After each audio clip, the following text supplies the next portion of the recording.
Hi everybody and welcome back. Look at where you are sitting right now. Look at the screen in front of you, the walls around you, the life you have built so far. I know what it feels like to sit in a quiet room and wonder if this is all there is. I know the quiet, heavy sinking feeling in your chest when you look at the world moving fast, people succeeding, people building things, and you feel entirely left behind. You look at the grand stages, the brilliant speakers, the wealthy creators, the innovators, and they all look like they were born with a map that you were never given. They look tall, they sound perfect, their grammar is flawless, their steps are certain, and their confidence feels like a mountain you could never climb. I know that feeling intimately. I know what it is like to be the person nobody expects anything from. I know what it is to be average. I know what it is to be below average. I know the bitter taste of looking in the mirror and seeing a reflection that the world has already decided is not quite smart enough, not quite fast enough, and not quite important enough to matter. But I am here to tell you a secret that the world tries to hide from you. The future does not belong to the naturally gifted. The future does not belong to the people who never stumble. The future belongs to the relentless. It belongs to the individuals who are willing to trade their ego for a chance to grow. It belongs to the people who realize that every great journey begins not with a roar of confidence, but with a quiet, trembling decision to simply try. Long before there were stages, before there were companies, before there were global summits and flashing cameras, there was just a boy with a bicycle and a very small world. I grew up in a place where the horizon felt like a locked door. My family did not have money. We did not have influence. We did not have connections to powerful people. I was not the student the teachers pointed to as the bright hope for tomorrow. I was the one who struggled. I was the one who failed the math tests, who looked at the numbers and felt my mind go blank. I was the one who applied for schools and was told, clearly and officially, that I was not good enough. When you hear the word no enough times, it starts to sound like your name. You start to believe that the universe is whispering your exact limits into your ear. But there was one thing I had that no test could measure, and no rejection letter could extinguish. I had an overwhelming, burning curiosity about what was on the other side of that locked door. I wanted to know what the rest of the world looked like. I wanted to know how people in faraway places thought, how they lived, what they dreamed about. And I realized very early on that if I wanted to see that world, if I wanted to touch it and understand it, I needed a key. That key was not money, because I had none. That key was not a prestigious degree, because no prestigious school would take me. That key was a language. I did not learn English because I wanted to pass a test. I learned English because I was suffocating in the smallness of my own reality. I remember the static of the radio.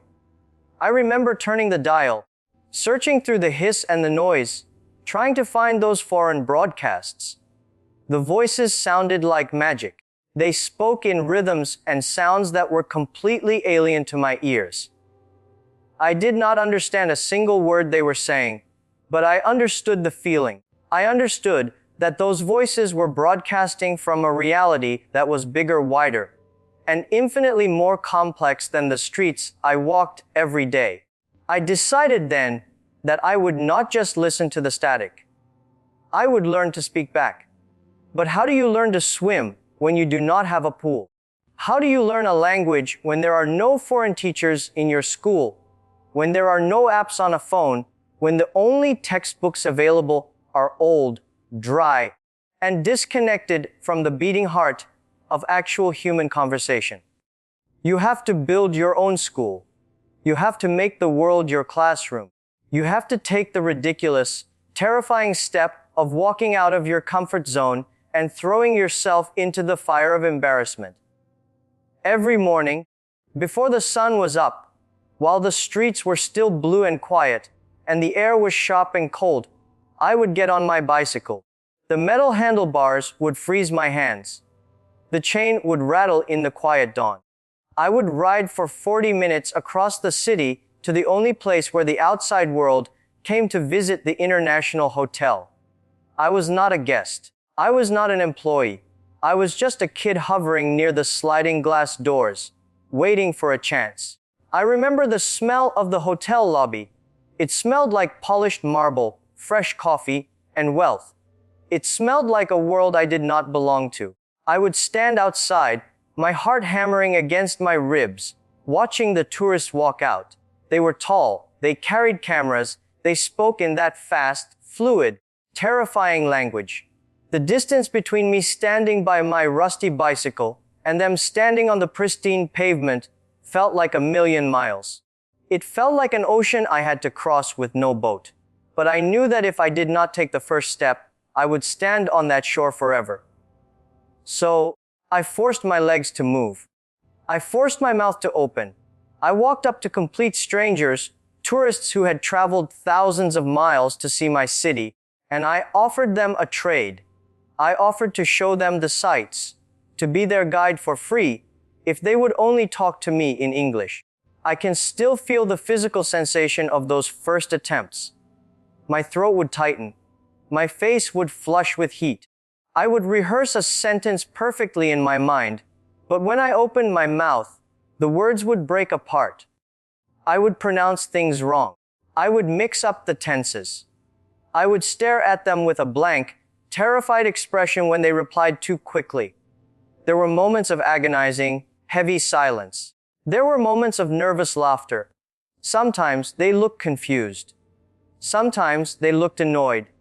Every single time I messed up, a voice in my head screamed at me to run away, to get back on my bicycle, to go back to my small room, where nobody could judge me, where I was safe from looking foolish. But I stayed. I planted my feet on the pavement, and I stayed. I realized something profound in those awkward, painful exchanges. I realized that embarrassment is not a fatal condition. It feels like you are dying, but you are not dying. You are growing. Every mistake I made was a chisel chipping away at my ego. Every time I looked foolish, I became a little bit freer. I realized that the people who never make mistakes are the people who never try anything new. If you are terrified of looking stupid, you will never be able to reach for greatness. I allowed myself to look stupid every single day for 9 years. 9 years of early mornings. 9 years of bicycles in the rain, in the snow, in the blistering heat. 9 years of stumbling through grammar, searching for vocabulary, mimicking accents, and slowly, agonizingly, building a bridge out of broken sentences. And as I built that bridge, something miraculous began to happen. I was not just memorizing a dictionary. I was not just learning where to put verbs and nouns. I was learning how human beings connect. When you speak to thousands of strangers from different cultures, different backgrounds, different philosophies, your mind begins to stretch. You stop seeing the world through the narrow lens of your own neighborhood. You begin to understand that the way you think is not the only way to think. English gave me a global vision. It allowed me to sit on my bicycle in Hangzhou and imagine a network of people stretching across the entire planet. It taught me that fundamentally, despite the different accents and different clothes, human beings all want the same things. We want to be understood. We want to be valued. We want to connect. English was not a subject to study. It was the ultimate tool of empathy. It trained my mind to look beyond borders, beyond local limitations, and to see opportunities that were completely invisible to those who kept their heads down. But the true transformation was not just intellectual. It was deeply, fiercely emotional. By forcing myself to speak a foreign language with strangers every day, I was unconsciously building an armor of resilience. I was training myself to act before I felt confident. This is the greatest misconception you will ever encounter in your life. You look at confident people and you think they are taking action because they are confident. No, you have it completely backwards. And they are confident because they have spent years taking action while they were terrified. Confidence is not the seed. Confidence is the harvest. The seed is courage.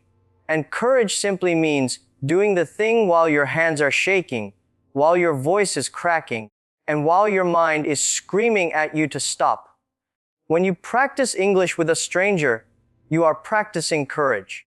When you raise your hand to speak, when you know your grammar is imperfect, you are practicing courage. You are telling the universe that your desire to grow is stronger than your desire to protect your ego. This resilience became the foundation of my entire life. Long after I stopped being a free tour guide, long after those morning bicycle rides ended, the lessons remained. When I faced the brutal reality of the business world, when I applied for jobs and was rejected, when I tried to start companies and failed, when I stood in front of investors and they laughed at my ideas, I did not break. I did not crumble. Because I had already survived the fire. I had already looked foolish in front of thousands of people. I had already learned that a no is not a wall, it is just a detour. I remember applying for a job at a fast food restaurant when it first came to my city. 24 people applied. 23 were accepted. I was the only one rejected. I remember applying for the police force. 5 people applied. 4 were accepted. I was the only one told I was not suited for it. I applied to Harvard 10 times. I was rejected 10 times. If I had not spent those 9 years learning how to fail in English, those rejections would have destroyed me. They would have convinced me that I was worthless. But my time on the streets had taught me a different truth. Rejection is merely someone else's opinion of your current state. It has absolutely no power over your future trajectory unless you surrender to it. When the investor laughed at my vision of the internet, I heard the same confused laughter of a tourist trying to understand my broken English. I knew how to handle it. I smiled, I listened, I adjusted, and I kept moving forward. I had learned that the only true failure is silence. The only true failure is stopping. As long as you are speaking, as long as you are trying, as long as you are moving your feet, you are still in the game. You are still moving toward a horizon that is getting wider with every step. Now, I look at you. I look at the era you are living in. You are standing on the edge of the year 2027. You have advantages that I could not have dreamed of in my wildest imagination. You hold in your hand a device that contains the entire sum of human knowledge. You can press a button and hear native speakers from London, New York, Sydney, and Toronto. You can connect with language partners across the globe in a matter of seconds. You have access to endless libraries of books, films, podcasts, and speeches. The locked door that I had to pry open with my bare hands has been blown wide open for you. The bridge is already built. And yet, I see so many of you standing on your side of the river, refusing to cross. I see you hiding behind your screens. I see you paralyzed by the exact same fear that tried to keep me in my room all those years ago. You are waiting for the perfect moment. You are waiting until you have memorized all the vocabulary. You are waiting until your accent is flawless. You are waiting until you feel perfectly confident before you finally open your mouth. I am telling you today, that perfect moment is a lie. It is an illusion designed to keep you exactly where you are. If you wait until you are ready, you will wait for the rest of your life. The world is changing faster than ever before. The future will not wait for your hesitation. The economy is globalizing. Ideas are crossing borders at the speed of light. And the people who will lead the next decade are the people who can communicate, connect, and collaborate across cultures. If you do not improve your ability to communicate before 2027, you are choosing to make your world smaller. You are choosing to lock yourself in a room when the universe is inviting you outside. You must improve your relationship with mistakes. You must stop seeing errors as evidence of your inadequacy and start seeing them as the necessary toll you pay on the road to mastery. Every time you mispronounce a word, celebrate it. It means you are trying. Every time you forget the right tense and have to pause awkwardly, embrace it. It means you are pushing the boundaries of your comfort zone. I want you to actively seek out embarrassment. I want you to walk into rooms where you are the least articulate person. I want you to have conversations that make you sweat. Because on the other side of that sweat, on the other side of that awkwardness, is a version of you that is fearless. You must improve your vision. Do not learn English just to pass an exam.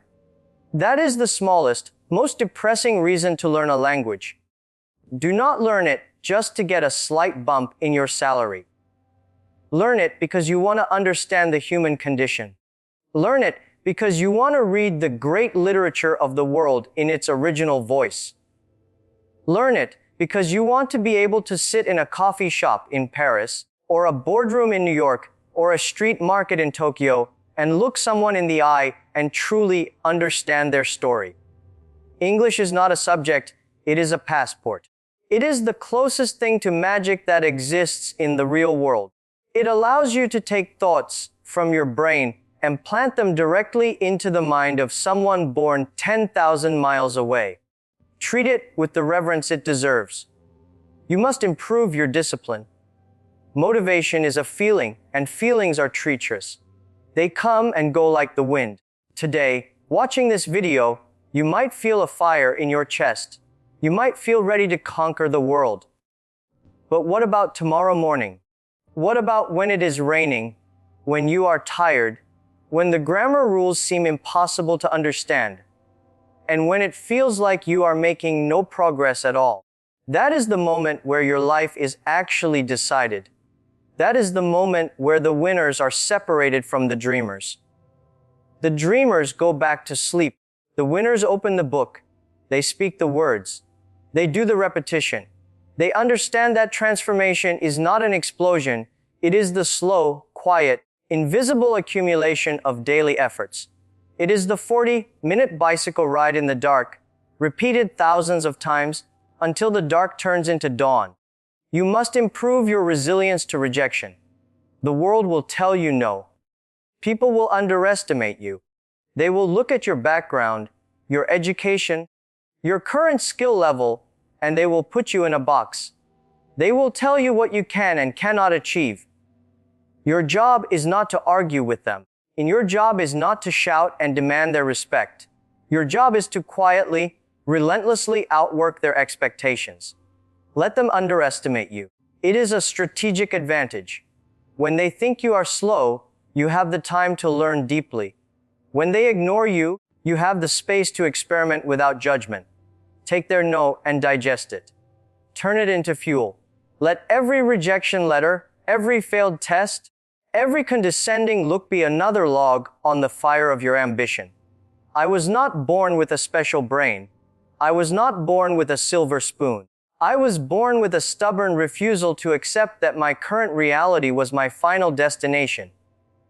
If I could take the meager ingredients of a small city, a rusty bicycle, and a few confused tourists, and turn that into a global vision, then what excuse do you have? You have the world at your fingertips. You have tools of unimaginable power. The only thing you lack is the willingness to be uncomfortable. The year 2027 is coming. It is rushing toward us like a freight train. When it arrives, who will you be? Will you be the exact same person you are today, sitting in the same room, feeling the same frustrations, wishing you had started years ago? Or will you be someone new? Someone whose voice commands respect. Someone who can stand on any stage, in any country, and articulate a vision that moves people to tears and drives them to action. Someone who speaks, not with the arrogance of perfect grammar, but with the raw, undeniable power of lived experience. Do not tell me you are too old. Do not tell me you are too busy. Do not tell me you are not naturally talented at languages. Talent is a myth we invent to excuse our own laziness. What you lack in talent, you can make up for in sheer, unadulterated persistence. Start today. Start with one sentence. Start with one conversation. Open your mouth and let the broken words fall out. Let them fall on the floor. Look at them. Then try again and make them slightly better. Speak before you are ready. Walk into the room before you feel you belong. Demand a seat at the global table, not by shouting, but by communicating so clearly, so passionately, and with such deep empathy that they have no choice but to listen. The world does not need more perfect speakers. The world does not need more polished, robotic communicators reading from scripts. The world needs your authentic voice. It needs your unique story, told with all the scars and stumbling blocks of your journey. It needs you to bridge the gap between your small room and the vast, beautiful, terrifying world outside. So take a deep breath. Look at the horizon. The door is unlocked. The bridge is waiting. The only question left is, will you take the first step? Let your voice shake. Let your grammar be messy. Let your heart pound in your chest until you feel like you cannot breathe. That is not the feeling of failure. That is the feeling of coming alive. That is the feeling of a new reality breaking through the shell of the old one. Begin today. Begin with nothing but your curiosity, your willingness to make mistakes, and an iron discipline. If a boy on a bicycle in Hangzhou could ride his way into the future, so can you. The time for waiting is over. The time for speaking is now. Go out there and claim your voice. Thank you.